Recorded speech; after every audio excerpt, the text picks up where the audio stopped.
আসসালামু আলাইকুম প্রিয় দর্শক, আপনাদের সকলকে আমন্ত্রণ জানাচ্ছি অন্য মঞ্চের আলাপচারিতায়। বাংলাদেশ আওয়ামী লীগের নেতা কর্মী সমর্থক যারা, বিশেষ করে এই প্রজন্মের জেনজি প্রজন্মের এবং আমাদের প্রজন্মের যারা, তাদের কাছে একটা প্রশ্ন। আপনারা কি মাওলানা আব্দুল হামিদ খান ভাসানীকে চেনেন? তার রাজনৈতিক পরিচয় আপনারা জানেন? তিনি আওয়ামী লীগের কে ছিলেন আপনারা কি জানেন? যদি জেনে না থাকেন তবে জেনে নিন, মাওলানা আব্দুল হামিদ খান ভাসানী ছিলেন বাংলাদেশ আওয়ামী মুসলিম লীগের প্রতিষ্ঠাকালীন সভাপতি এবং সেই কমিটিতে সাধারণ সম্পাদক ছিলেন সৈয়দ শামসুল হক এবং সেই কমিটির যুগ্ম সাধারণ সম্পাদক ছিলেন আমাদের জাতির পিতা বঙ্গবন্ধু শেখ মুজিবুর রহমান। 1976 সালের 17 নভেম্বর ঢাকার পিজি হসপিটাল, বর্তমান বঙ্গবন্ধু শেখ মুজিব মেডিকেল বিশ্ববিদ্যালয়ে চিকিৎসাধীন অবস্থায় তিনি মৃত্যুবরণ করেন। তার জন্ম তারিখ রেখে দেন, তার মৃত্যু 1976 সাল। মনে রাখবেন, এখানে ব্যাখ্যা দিব তো। 1976 সালে মাওলানা আব্দুল হামিদ খান ভাসানী মৃত্যুবরণ করেছিলেন। মাওলানা আব্দুল হামিদ খান ভাসানী বাংলাদেশ আওয়ামী লীগ থেকে চলে যাবার পর একটা নতুন দল গঠন করেছিলেন, যেটার নাম ছিল ন্যাশনাল আওয়ামী পার্টি, ন্যাপ। এই দল তিনি গঠন করেছিলেন 1957 সালে। স্বাধীনতার পর 1973 সালের নির্বাচনে এই ন্যাপকে নিয়ে তিনি নির্বাচনে অংশ নিয়েছিলেন। তৎকালীন সময়ে তার নির্বাচনী প্রতীক ছিল ধানের শীষ। আপনারা বুঝতে পারছেন? 1957 সালে যখন তিনি ন্যাপ প্রতিষ্ঠা করেন, ন্যাশনাল আওয়ামী পার্টি, এই পার্টি স্বাধীনতার পর 1973 সালে নির্বাচনে অংশ নিয়েছিল। তৎকালীন সময়ে তাদের প্রতীক ছিল ধানের শীষ। মাওলানা আব্দুল হামিদ খান ভাসানী মরে যান 1976 সালে। তাহলে তিনি কিভাবে 1979 সালে জনাব জিয়াউর রহমানকে ধানের শীষ প্রতীক তুলে দিয়েছিলেন? এই ব্যাখ্যাটা কি আপনারা আমাকে কেউ দিতে পারবেন? বিএনপির নেতাকর্মী সমর্থক ভাই ও বোনেরা, আপনাদের প্রধানমন্ত্রী, দুঃখিত, পরাধীন মন্ত্রী জনাব তারেক রহমান গতকাল টাঙ্গাইলে কৃষক কার্ডের কর্মসূচি পালন করতে গিয়ে সেখানে তিনি বক্তব্য দিয়ে বলেছেন, মাওলানা আব্দুল হামিদ খান ভাসানীর প্রতীক ছিল ধানের শীষ। তিনি 1979 সালে ধানের শীষ প্রতীক জিয়াউর রহমানকে হস্তান্তর করেন। একজন মানুষ 1976 সালে দুনিয়ার মায়া ত্যাগ করে চলে গেছেন, অর্থাৎ মাওলানা আব্দুল হামিদ খান ভাসানী 1976 সালে তিনি মৃত্যুবরণ করেন। তাহলে 1979 সালে মাওলানা আব্দুল হামিদ খান ভাসানীর আত্মা জিয়াউর রহমানকে ধানের শীষ প্রতীক তুলে দিয়েছে। জনাব তারেক রহমান যে বলেছেন এই কথা, এই ভিডিও তো আপনাদের দেখা উচিত। চলেন দেখি ভিডিও। যখন 1979 সালে নির্বাচনের সময় আসলো, সেই সময় মাওলানা ভাসানী শহীদ রাষ্ট্রকবি জিয়া রহমানকে বললেন, তোমার হাতে আমি ধানের শীষ তুলে দিলাম। এখন এই ব্যক্তিকে আপনারা কি বলবেন? এটা হচ্ছে ইন্টারফেলের পার্শ্ব প্রতিক্রিয়া। কি নিদারুণ পার্শ্ব প্রতিক্রিয়া, কি নিদারুণ ইতিহাস বিকৃতি। জিয়াকে স্বাধীনতার ঘোষক বানানো, ফরিদপুরে গিয়ে যেখানে হয় ভুট্টা চাষ, সেখানে তিনি বলতেছেন সয়াবিন চাষ হয়। দীর্ঘদিন তিনি এখানকার সয়াবিন চাষ দেখেছেন। এইরকম মিথ্যাচার করা বিএনপির নেতাকর্মীদের যেমন স্বভাব, তাদের দলীয় প্রধান তারও স্বভাব। এটা তার দোষ না, আমি তাকে দোষারোপ করব না, কারণ তার সক্ষমতায় ওইটুক। তিনি বাংলাদেশের কোন শিক্ষা প্রতিষ্ঠান থেকে ইন্টারমিডিয়েট পাশ করেছেন, এই প্রমাণটা আমি দেখতে চাই। বিএনপির ভাই বোনেরা যারা আমাকে গালি দেবেন এই ভিডিওর কমেন্ট বক্সে আইসা, আপনারা আমাকে দয়া করে তারেক রহমানের ইন্টার পাস যে সার্টিফিকেট, এটা একটু দেখাবেন প্লিজ। আমি দেখতে চাই উনি কোথায় থেকে ইন্টারমিডিয়েট পাস করেছেন। আমি যতটুকু জানি উনি এসএসসি পাস কোনোভাবে টেনে টুনে করেছিলেন। জঘন্য ছাত্র ছিল, পিতার যে দাপট সেটা ব্যবহার করত, স্কুলের সহপাঠীদের সাথে খারাপ আচরণ করত, শাহিন কলেজে সম্ভবত পড়তো, কলেজের কর্তৃপক্ষ তাকে বের করে দিয়েছিল তার জঘন্য ব্যবহারের কারণে। এই জিয়ার পুত্র জিয়া ছোটকাল থেকে বেহায়া বদমাশ। এই যে 17 বছর পশ্চিমা সংস্কৃতিতে ছিল, আপনারা অনেকেই ভেবেছিলেন এর চারিত্রিক পরিবর্তন এসেছে, কিন্তু এর চারিত্রিক পরিবর্তন আসেনি। ন্যূনতম পরিবর্তন এর মধ্যে আমরা দেখি না। এই যে মিথ্যুক, ইতিহাসের মিথ্যাচার, ইতিহাসকে বিকৃত করা, এটা এদের রাজনৈতিক রুটি রুজি। আপনারা যেভাবে ব্যাখ্যা করেন না কেন, এটা এদের চারিত্রিক বৈশিষ্ট্য। এই যে কৃষক কার্ড, ফ্যামিলি কার্ড, এইটা কার্ড, ওইটা কার্ড, এগুলা গাল গল্প ছড়ানো হচ্ছে শুধুমাত্র আড়াল থেকে। এই কার্ডের নাম করে লক্ষ লক্ষ টাকা তার নেতাকর্মীদের পেটে ঢোকানোর জন্য, রাষ্ট্র যাতে ঋণগ্রস্ত হয় সেই বন্দোবস্ত করার জন্য। ইতিহাস বিকৃতি করে এই প্রজন্মের চোখে ধুলো দেওয়া এত সহজ না মিস্টার ইন্টার পাস প্রধানমন্ত্রী। এবার বুঝতে পারতেছেন কেন সংসদে বসে এরকম ভাবে টেবিলে থাপড় মারে? কেন জানেন? কারণ তিনি কিছু জানেন না। যদি না জানেন, এখন একটা লাইন বলতে গিয়ে যদি 2টা শব্দ ভুল হয়, একটা ইতিহাস 5 মিনিট বলতে গিয়ে যদি তিনি সেখানে ইতিহাসের মূল ব্যাখ্যাটাই ভুলভাবে উপস্থাপন করেন, এখন যদি তিনি আর্টিফিশিয়াল ইন্টেলিজেন্সের সহায়তা নিয়ে ইতিহাস বলার ট্রাই করেন, সেটা তো হবে না। আর্টিফিশিয়াল ইন্টেলিজেন্স সব সত্য বলবে না, গুগলে সার্চ করলেও সব সত্য মিলবে না। তারা বিভিন্ন ওয়েবসাইট থেকে তথ্য সংগ্রহ করে আপনাদেরকে প্রোভাইড করে। এইটুক সেন্স ইন্টারফেল প্রধানমন্ত্রীর আছে? নাই তো। যদি থাকতো, এইরকম ঢামিথ্যা কথা তিনি কিভাবে বলেন? যে ব্যক্তি 1976 সালে মরে গেছে, সেই ব্যক্তি কিভাবে 1979 সালে জিয়াউর রহমানকে ধানের শীষ প্রতীক হস্তান্তর করে? মিথ্যা বলার তো একটা ধরন আছে ভাই, একটা সামঞ্জস্যতা রেখে মিথ্যা বলতে হয়। এইভাবে মিথ্যা বললে বাংলাদেশের মানুষ তো তাকে জোকার বলে। সে কি সেটা জানে? সংসদে কেন তিনি কথা বলেন না? কেন প্রত্যেকটা বিল, স্বাস্থ্য হোক, শিক্ষা হোক, আইসিটি হোক, প্রত্যেকটা বিল উত্থাপন করা হয় সালাউদ্দিনকে দিয়ে এবং প্রত্যেকটা প্রশ্নের উত্তর দেয় শিলং সালাউদ্দিন? তাহলে এই ছায়া প্রধানমন্ত্রীকে দিয়ে বাংলাদেশের মানুষের লাভ হয়েছে কি? 17 বছর পর বাংলাদেশে এসে প্রধানমন্ত্রী হলেন, স্বাধীনতা পরবর্তী বাংলাদেশের ইতিহাসের প্রথম প্রধানমন্ত্রী। দীর্ঘদিন পর বাংলাদেশের মানুষ প্রধানমন্ত্রী পেয়েছে পুরুষ মানুষকে, কিন্তু এই পুরুষ যে অঙ্গহীন পুরুষ, এটা তো আপনারা জানতেন না। যদি জানতেন, তবে কি এর মতো বিকৃত চরিত্রের মিথ্যুককে প্রধানমন্ত্রী বানাতেন? এইভাবে ইতিহাসের বিকৃতি ঘটাচ্ছে, এইভাবে ইতিহাসকে নিয়ে তারা ছিনিমিনি খেলতেছে, এইভাবে ইতিহাসকে তারা মিথ্যা রূপে রূপান্তর করার আপ্রাণ চেষ্টা চালাচ্ছে। কিন্তু আমাদের প্রজন্ম, আমাদের পরবর্তী প্রজন্ম, আমরা ইতিহাস পড়েছি, আমরা জানি, আমরা শুনি, আমরা বুঝি। আমাদেরকে ঘোল খাওয়ানো, আমাদের চোখে ধুলো দেওয়া এত সহজ না। জনাব পরাধীন মন্ত্রী, আশা করি পরবর্তীতে কোনো বক্তব্য দেবার আগে কয়েকটা বই ঘেটে ঘুটে জেনে শুনে বক্তব্য দেবেন, নইলে বাংলাদেশের মানুষ কোন দিন দেখবেন আপনার জনসভায় ফুলে মারতেছে। আশা করি বুঝতে পেরেছেন। ভিডিওটা পারলে শেয়ার করে দিবেন।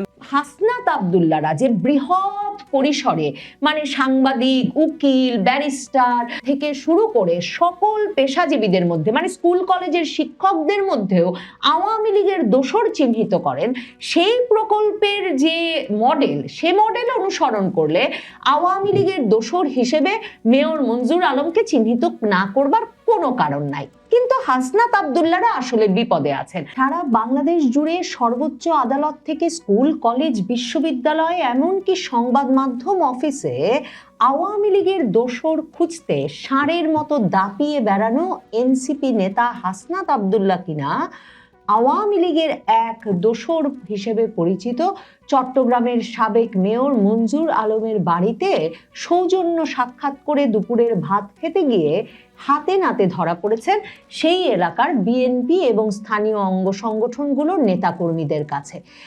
জুলাই যোদ্ধা পরিচয় দিয়ে হাসনাত আব্দুল্লাহকে ঘিরে ধরে সেই ব্যক্তিরা প্রশ্ন তুলেছেন যে আপনি কিনা সংসদে আওয়ামী লীগ নিষিদ্ধের দাবি তোলেন, আর আপনি কিনা আওয়ামী লীগ দোসরের বাড়িতে হাজির হয়েছেন। হাসনাত আব্দুল্লাহ পরে পুলিশের প্রহরায়, পুলিশের গাড়ি আসবার পর একরকম ভাবে সেই ভিড়কে শান্ত করে ওই এলাকা থেকে চলে এসেছেন বটে, এবং তিনি সংবাদ মাধ্যমকে বলেছেন বটে যে কোনো রাজনৈতিক আলাপ হয় নাই মঞ্জুর আলমের সঙ্গে তার, কিন্তু ওই আওয়ামী লীগ দোসর হিসেবে পরিচিত সাবেক বিএনপি নেতা এবং চট্টগ্রামের সাবেক মেয়র মঞ্জুর আলমের সঙ্গে হাসনাত আব্দুল্লাহর কিসের সাক্ষাতের প্রয়োজন ছিল, সে প্রশ্নের উত্তরে হাসনাত আব্দুল্লাহর নিজের দল জাতীয় নাগরিক পার্টি রাত 8টার দিকে যে বিবৃতি দিয়েছে, সেখানে আবার সেই দল বলেছে যে বৈঠকে হাসনাত আব্দুল্লাহ আর মঞ্জুর আলমের মধ্যে দেশের চলমান রাজনৈতিক পরিস্থিতি, জনসম্পৃক্ততা বৃদ্ধি এবং ভবিষ্যৎ সাংগঠনিক বিভিন্ন কার্যক্রম নিয়ে বিস্তারিত মতবিনিময় হয়েছে। বৈঠকে নাকি উভয় নেতাই আগামী দিনে পারস্পরিক সহযোগিতা অব্যাহত রাখার বিষয়ে আশাবাদ ব্যক্ত করেছেন। এনসিপির বিবৃতিতে পরিষ্কার, এই সাক্ষাৎ সরাসরিভাবেই রাজনৈতিক উদ্দেশ্য প্রণোদিত ছিল বটে। মঞ্জুর আলম পরে বিবিসি বাংলাকে একটা সাক্ষাৎকার দিয়েছেন যে কিসের আলাপ আর কিসের সৌজন্য সাক্ষাৎ হাসনাত আব্দুল্লাহর সঙ্গে এই সাবেক মেয়রের। মঞ্জুর আলম তখন বিবিসি বাংলাকে বলেছেন যে হাসনাত আব্দুল্লাহ নিজেই চট্টগ্রাম সফরে গিয়ে মঞ্জুর আলমকে ফোন করে তার সঙ্গে সাক্ষাৎ করার আগ্রহ প্রকাশ করেছিলেন। তখন মঞ্জুর আলম তাকে তার বাড়িতে এসে দুপুরের খাবার খেতে বলেছেন এবং হাসনাত আব্দুল্লাহ দুপুর 3টার দিকে এসে তার বাড়িতে দুপুরের খাওয়া খান। এরপর স্থানীয় কিছু রাজনৈতিক নেতাকর্মী, মঞ্জুর আলমের ভাষ্যমতে বিএনপি এবং অঙ্গ সংগঠনের নেতাকর্মীরা এসে হাসনাত আব্দুল্লাহকে মঞ্জুর আলমের বাড়িতে দেখে ক্ষুব্ধ হয়ে ওঠেন। তারা হাসনাত আব্দুল্লাহ বিরুদ্ধে নানা রকম স্লোগান দিতে থাকেন। মঞ্জুর আলমের সঙ্গে হাসনাত আব্দুল্লাহর সম্পর্ক নিয়েও পরে হাসনাত আব্দুল্লাহ বেরিয়ে এসে তাদের শান্ত করার চেষ্টা করেছিলেন বটে, কিন্তু সামাজিক যোগাযোগ মাধ্যমে এ নিয়ে ছড়িয়ে পড়া একের পর এক ভিডিওতে পরিষ্কার সংসদ সদস্য হাসনাত আব্দুল্লাহকে রক্ষায় তখন সাইরেন বাজিয়ে পুলিশের গাড়ি এসে মোটামুটি তাকে একরকমের রক্ষা করে নিয়ে যায়। হাসনাত আব্দুল্লাহ এই যে মঞ্জুর আলমের বাড়িতে গেছেন সেটা যে রাজনৈতিক উদ্দেশ্য প্রণোদিতই বটে, তাতে কোনো রাগঢাক রাখেন নাই হাসনাত আব্দুল্লাহদের দলের ছাত্র সংগঠনের নেতা আব্দুল বাকের মজুমদার। জাতীয় ছাত্র শক্তির নেতা আব্দুল বাকের মজুমদার একটা স্ট্যাটাস দিয়ে বলেছেন যে মঞ্জুর আলম এনসিপি থেকে চট্টগ্রাম সিটি কর্পোরেশনে নির্বাচন করতে চান। আব্দুল বাকের মজুমদার দাবি করেছেন যে বিএনপি নেতাকর্মীদের নিয়ে দীর্ঘদিন সাবেক মঞ্জুর তার রাজনৈতিক কার্যক্রম পরিচালনা করছেন। আওয়ামী লীগ করেছে এরকম অনেকেই তো অভ্যুত্থানের পক্ষ নিয়েছেন। মেয়র মঞ্জু বিএনপি আওয়ামী লীগ দুটোই করেছেন এবং 5ই আগস্টের পর বিএনপির পক্ষ থেকে মেয়র মঞ্জুর বিষয়ে কোনো আইনি পদক্ষেপ নেওয়া হয়নি। মানে কেন মেয়র মঞ্জুর সঙ্গে হাসনাত আব্দুল্লাহর সাক্ষাৎটা হালাল সেটার একটা ব্যাখ্যা আবু বাকের মজুমদার তার সেই ফেসবুক স্ট্যাটাসে দিয়েছেন। তিনি আরো বলেছেন, আজ যখন হাসনাত আব্দুল্লাহ মেয়র মঞ্জুর সাথে দেখা করতে গিয়েছেন তখন বিএনপির আরেকটা পক্ষ সেখানে গিয়ে মব চালাচ্ছে। মূলত সাবেক মেয়র মঞ্জু এনসিপির সমর্থনে চট্টগ্রাম সিটি কর্পোরেশন থেকে নির্বাচন করতে চাচ্ছেন। মানে পরিষ্কার হাসনাত আব্দুল্লাহ গোপনে গিয়ে ভাত খেয়ে যে রাজনীতিটুকু করে আসতে চেয়েছিলেন সাবেক মেয়র মঞ্জুর সঙ্গে এবং তাকে এনসিপিতে টেনে এনসিপির পক্ষ থেকে চট্টগ্রামে একটা শক্ত প্রার্থী দাঁড় করানোর কাজটা এগিয়ে রাখতে চাইছিলেন, বিএনপির একটি পক্ষ সেখানে গিয়ে বাগড়া দিয়েছে। মেয়র মঞ্জুকে এই যে বিএনপি আওয়ামী লীগ দুই তিনি করেছেন, তিনি বিএনপির নেতাকর্মীদের নিয়ে দীর্ঘদিন রাজনীতি করছিলেন এসব বলে এনসিপির হালাল করার চেষ্টা। তার কারণ এই মেয়র মঞ্জুরুল আলম 2010 সালে চট্টগ্রামের সিটি কর্পোরেশন নির্বাচনে জয়লাভ করেছিলেন এবং তখন তিনি চট্টগ্রামের একেবারে প্রবাদ প্রতিম নেতা এবিএম মহিউদ্দিন চৌধুরীকে হারিয়ে দিয়ে জয়লাভ করেছিলেন মেয়র নির্বাচনে। মেয়র মঞ্জুর আলম এর মাধ্যমে ব্যাপক পরিচিতি পান সারা বাংলাদেশ জুড়ে, এমনকি বিএনপি চেয়ারপারসনের উপদেষ্টাও হয়েছিলেন চট্টগ্রামের মেয়র পদে বিজয়ী হওয়ার পর। কিন্তু 2015 সালেও বিএনপির সমর্থন নিয়ে তিনি মেয়র পদে প্রতিদ্বন্দ্বিতা করতে চট্টগ্রাম সিটি কর্পোরেশনে দাঁড়ান, কিন্তু নির্বাচনের মাঝপথে তিনি সকালবেলা কারচুপির অভিযোগ তুলে ভোট বর্জন করে রাজনীতি থেকেই সরে দাঁড়ানোর ঘোষণা দিয়েছিলেন। মঞ্জুরুল আলম একটা রহস্যজনক ক্যারেক্টার রাজনীতির এবং মানে তিনি আওয়ামী লীগেরও দোসর নন, বিএনপিরও কেউ নন, এমনটা যে হয়ে উঠেছেন তার একটা বড় কারণ এরপর 2015-তে বিএনপির টিকিটে নির্বাচন করতে দাঁড়িয়ে নির্বাচন থেকে সরে দাঁড়িয়ে তো রীতিমতো রাজনীতি থেকেই সরে দাঁড়ানোর ঘোষণা দিলেন, কিন্তু এরপর দেখা গেল 2018 সালে একাদশ জাতীয় নির্বাচনের আগে তিনি চট্টগ্রামের একটা আসনে আওয়ামী লীগের মনোনয়ন চেয়েছিলেন, তবে আওয়ামী লীগ তার আহ্বানে সাড়া দেয় নাই। আওয়ামী লীগের মনোনয়ন পেতে ব্যর্থ হয়েছিলেন মঞ্জুর আলম। এরপর তিনি আর ওই বছর নির্বাচনই করেন নাই। মনে রাখতে হবে 2018 সালে কিন্তু বিএনপিও নির্বাচনে যোগ দিয়েছিল, কিন্তু বিএনপি থেকে কিন্তু এই মঞ্জুর আলম সেবার নির্বাচনে অংশ নিতে চান নাই। তিনি চেয়েছিলেন ক্ষমতাসীন আওয়ামী লীগের টিকিটে নির্বাচন করতে। এমনকি তিনি 2020 সালে যখন আবারও চট্টগ্রামের সিটি কর্পোরেশন নির্বাচন হয় তখনও তিনি আবারও নির্বাচনের ফর্ম কেনেন এবং আওয়ামী লীগের মনোনয়ন চান। সেবারও আওয়ামী লীগ তাকে মনোনয়ন দেন নাই। এখন মেয়র মঞ্জুর আলম বিবিসি বাংলাকে এটাই বলেছেন যে আমি তো কোনোদিন আওয়ামী লীগ করি নাই, আওয়ামী লীগের নেতা বা কর্মী হিসেবে আমার কি কোনো পদ আছে? তাহলে হাসনাত আব্দুল্লাহ আমার বাড়িতে এসেছে কেন? বিএনপির একটা পক্ষ আমার বাড়ির সামনে দাঁড়িয়ে আওয়ামী লীগের দোসর বলে আমার বিরুদ্ধে স্লোগান দিল।